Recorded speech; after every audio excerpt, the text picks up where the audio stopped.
പരിശുദ്ധമായ റമളാൻ അവസാനത്തിലോട്ട് അടുക്കുമ്പോൾ ഓരോ ദിവസം കഴിഞ്ഞു കിടക്കുമ്പോഴും ശൈത്വാൻ മനുഷ്യൻ്റെ മനസ്സിൽ അലസത ഇട്ടുകൊടുക്കുന്നതാണ്. റമളാനിൻ്റെ പ്രധാനപ്പെട്ട ഇബാദത്തായ തറാവി നമസ്കാരം, നോമ്പ്, ഈ കാര്യങ്ങളെല്ലാം നമുക്ക് ശീലമായി മാറും. തറാവി നമസ്കാരം, നോമ്പ് 15, 18 എല്ലാം കഴിയുമ്പോഴേക്കും നമുക്ക് ശീലമായി മാറും. നോമ്പ് നോക്കുക എന്നുള്ളത് റമളാനിൻ്റെ പകുതി കഴിയുമ്പോഴേക്കും നമുക്ക് ശീലമായി മാറും. അതുകൊണ്ട് തന്നെ അവസാനമാകുമ്പോൾ തറാവീഹിന് ആദ്യമുണ്ടായ ആവേശം, ആദ്യമുണ്ടായ താല്പര്യം, ആദ്യമുണ്ടായ ആത്മാർത്ഥത അത് ഉണ്ടായിക്കൊള്ളണമെന്നില്ല.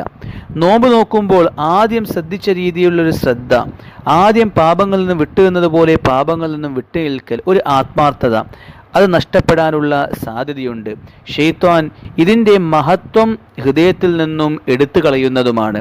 അതുകൊണ്ട് തന്നെയാണ് നബി തങ്ങൾ സല്ലല്ലാഹു അലൈഹി വസല്ലം റമളാനിൻ്റെ പ്രധാനപ്പെട്ട ഇബാദത്തായ നോമ്പിനെ പരിചയപ്പെടുത്തിയപ്പോൾ, റമളാനിൻ്റെ പ്രധാനപ്പെട്ട ഇബാദത്തായ തറാവീഹിനെ പരിചയപ്പെടുത്തിയപ്പോൾ, റമളാനിൻ്റെ ഏറ്റവും പ്രധാനപ്പെട്ട കാര്യമായ ലൈലത്തുൽ ഖദ്റിനെ പ്രതീക്ഷിച്ചുകൊണ്ട് ഇബാദത്ത് ചെയ്യുന്ന കാര്യത്തെ പരിചയപ്പെടുത്തിയപ്പോൾ അതിനോട് ചേർത്തുകൊണ്ട് ഇഹ്തിസാബ് എന്ന പദത്തെ ഉപയോഗിച്ചത്. പ്രതിഫലം ആഗ്രഹിച്ചുകൊണ്ടായിരിക്കണം ആദ്യം മുതൽ അവസാനം വരെ നോമ്പ് നോക്കേണ്ടത്. പ്രതിഫലം ആഗ്രഹിച്ചുകൊണ്ടായിരിക്കണം ആദ്യം മുതൽ അവസാനം വരെ തറാവി നമസ്കരിക്കേണ്ടത്. പ്രതിഫലം ആഗ്രഹിച്ചുകൊണ്ടായിരിക്കണം ലൈലത്തുൽ ഖദ്റിനെ പ്രതീക്ഷിക്കേണ്ടതും ആ രാത്രികളിൽ നിന്ന് നമസ്കരിക്കുകയും ഇബാദത്ത് ചെയ്യുകയും ചെയ്യേണ്ടത്. ആരംഭത്തിലുള്ള ആത്മാർത്ഥത, ആവേശം അത് അവസാനം വരെ നിലനിൽക്കുമ്പോഴാണ് റമളാനിൻ്റെ യഥാർത്ഥ പ്രയോജനം ലഭിക്കുക. അവസാനമാകുമ്പോൾ റമളാൻ ശീലമായതുകൊണ്ട് നോമ്പിൽ ഒരിക്കലും ആത്മാർത്ഥത കുറഞ്ഞു പോകാൻ പാടില്ല. തറാവി നമസ്കാരത്തിൽ ബലഹീനതയും അശ്രദ്ധയും ഉണ്ടാവാൻ പാടില്ല.